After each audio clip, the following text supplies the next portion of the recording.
শ্রী সুখদেব গোস্বামী চরণ এসে পৌঁছালেন সেই আসরে। সকলে উঠে তাকে স্বাগতম পদ্মার্ঘ্য দিয়ে ভাগবত আসরে বসালেন।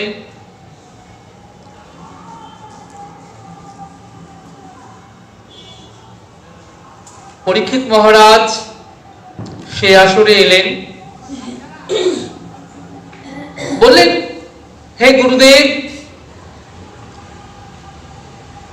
ভাগবত আমার পিতৃ প্রদত্ত সম্পদ, আপনি আমাকে কৃপা করে সেই ভাগবত কথা শ্রবণ করান, যে কথা শুনলে জীবের পরম মঙ্গল হয়।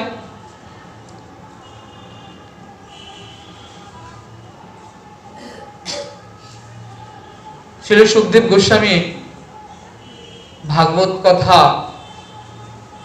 তিনি কীর্তন করে চলেছেন।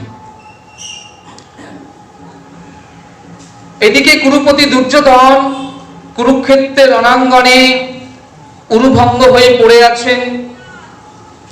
আর দুর্যোধন তিনি উরুভঙ্গ হয়ে ভূমিতে লুটিয়ে পড়ে রয়েছেন। যুধিষ্ঠির, ভীম, অর্জুন, নকুল, সহদেব পঞ্চম পাণ্ডবগণ তখন গোবিন্দের আশ্রয়ে এসেছেন। কুরুক্ষেত্রে যুদ্ধ সমাপ্ত হয়েছে।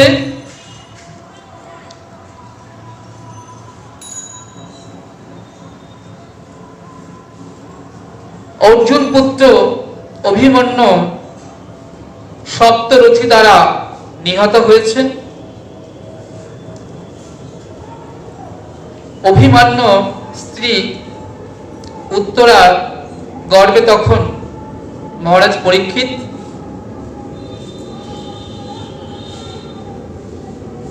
গুরুপুত্র জয়দ্রথ ব্রহ্মাস্ত্রটি নিক্ষেপ করলেন পঞ্চ পাণ্ডবের দিকে।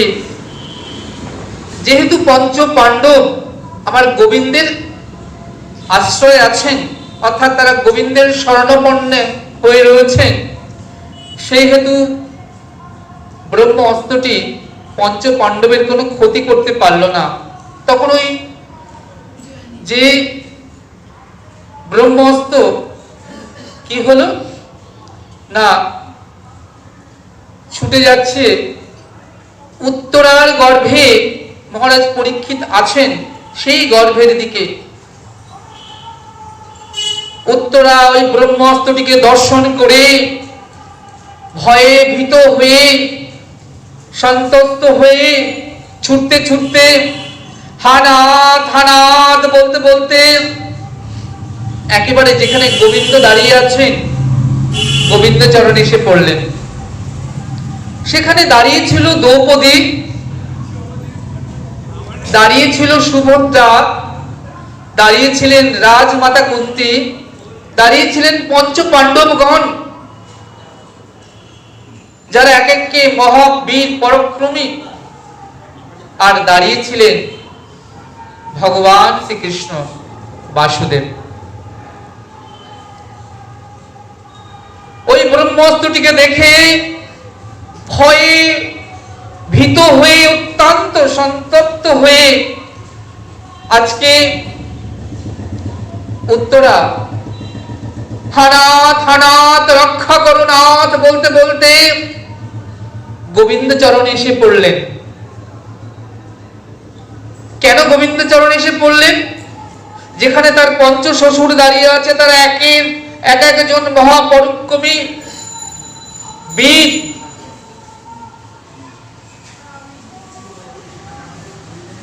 তাদের কাছে কিন্তু উত্তরা ছুটে গেলেন না। কেন না, উত্তরা শিখেছেন একটি জিনিস, যে বিপদে পড়লে বিপদ ভঞ্জন কে আমাকে আছে, যিনি রক্ষা করবেন। বিপদে পড়লে আমরা তার কাছে ছুটে যাই, কিন্তু প্রকৃতপক্ষে কার কাছে ছুটে যেতে হয়, প্রকৃতপক্ষে কে আমাদের রক্ষাকর্তা, এটা উত্তরা শিখেছেন কার কাছে না, তার শাশুড়ি মা দ্রৌপদীর কাছে। মেয়েরা যেমন মায়ের কাছ থেকে শেখে, পুত্রবধূরা যেমন শাশুড়ি মায়ের কাছ থেকে শেখে, আজকে দ্রৌপদী শিখেছেন, আজকে দ্রৌপদীর কাছ থেকে শিখেছেন উত্তরা, যে এই জগতে বিপদে পড়লে কার চরণে আশ্রয় নিতে হবে আর কে আছেন রক্ষাকর্তা।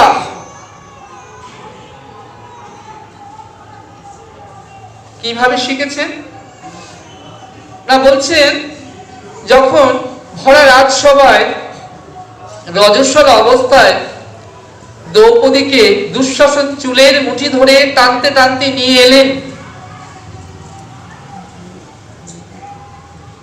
যখন বিভক্ত করার চেষ্টা করছেন সর্বশক্তি দিয়ে, সেই সময় দ্রৌপদী সেই ভরা রাজসভায়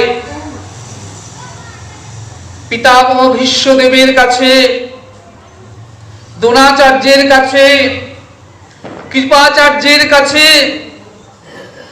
একের পর এক বীরদের কাছে, এমনকি মহা পরিক্রমী তার পঞ্চস্বামী যিনি ধর্মরাজ যুধিষ্ঠির, 10,000 হাতির শক্তি সেই ভীম, যিনি জগতের শ্রেষ্ঠ ধনুর্ধর অর্জুন, নকুল সহদেবাদী সকলের কাছে করজোড়ে প্রার্থনা করলেন তাকে রক্ষা করবার জন্য। কিন্তু সেদিন ওই পঞ্চ পাণ্ডব পঞ্চস্বামী তার কৃতদাসে পরিণত হয়েছে, পাশা খেলায় পরাজিত হয়ে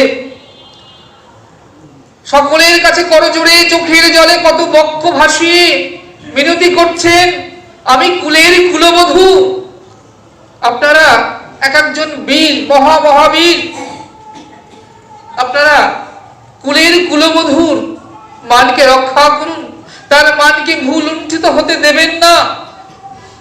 কিন্তু কেউ তাকে সাহায্য করতে এগিয়ে এলো না। সেদিন যখন দ্রৌপদী বুঝে গেলেন কেউ এলো না, যে পঞ্চস্বামী, যে সুখে দুঃখে তার সঙ্গে থাকার কথা, সুখের দিনে দুঃখের দিনে, তারাও তাকে রক্ষা করতে কেউ এলো না। দ্রৌপদী মনে মনে চিন্তা করছেন, আজ এই জগতে কেউ না আসলেও একজন আছে যিনি আমাকে ফিরিয়ে দেবেন না। তিনি হলেন দ্রৌপদীর প্রাণসখা আমার গোবিন্দ। তাই দুঃশাসন যখন বস্ত্রাঞ্চল ধরে টানছেন, সমস্ত কাপড়টি খুলে নেবার চেষ্টা করছেন,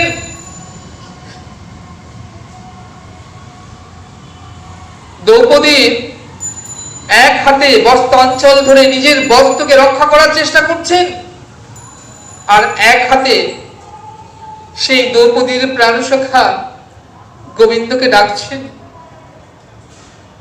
কোথায় আছো এই দ্রৌপদীর প্রাণসখা, তুমি এসো, দেখো আজ তোমার দ্রৌপদী কেমন লাঞ্ছিত হতে চলেছে ভরা রাজসভায়। তুমি ছাড়া তার মান কে রক্ষা করবে? কমলা সেবা করছিল গোবিন্দের। কমলা ডেকে বললেন, প্রভু তুমি কি শুনতে পাচ্ছ না? তোমার ভক্ত তোমায় ডাকছে, তুমি কি তাকে রক্ষা করতে যাবে না প্রভু?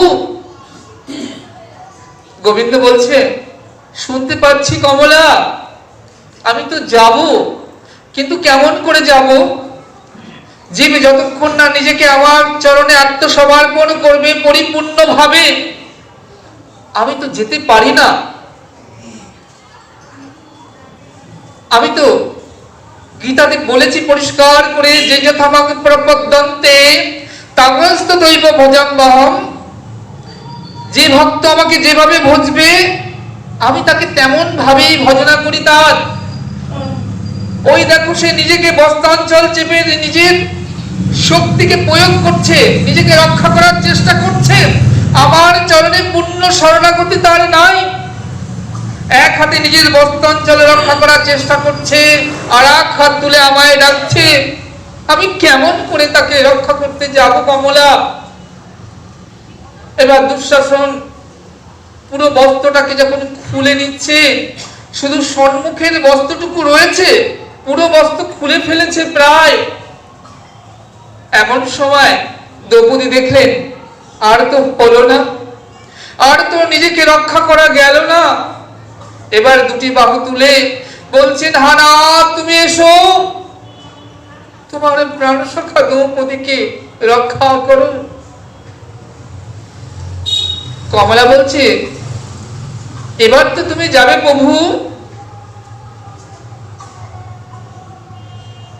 গোবিন্দ বলছে, ডেকেছে বটে আমাকে দুটি হাত তুলে, কিন্তু সে ডাকে তো গরজ নেই। জীব যদি আমাকে ডাকে আর ডাকের মধ্যে গরজ না থাকে, তাহলে আমি কেমন করে যাই? এবার দুঃশাসন সমগ্র কাপড়টি খুলে নেবার যেই প্রয়াস করলেন, খুলেই যাবে সমস্ত বস্ত্র। দ্রৌপদীর অঙ্গ থেকে এমন সময় চোখের জলে বক্ষ ভাসিয়ে দ্রৌপদী ডাকলেন, হা গোবিন্দ তুমি আমায় রক্ষা করো। অমনি গোবিন্দ ছুটে এলেন। সেদিন গোবিন্দ এসেছিলেন মা, সেদিন নারীর মর্যাদাকে কুলুণ্ঠিত হতে দেননি আমার গোবিন্দ। তিনি বস্ত্র দিয়ে দ্রৌপদীর মানে রেখেছিলেন।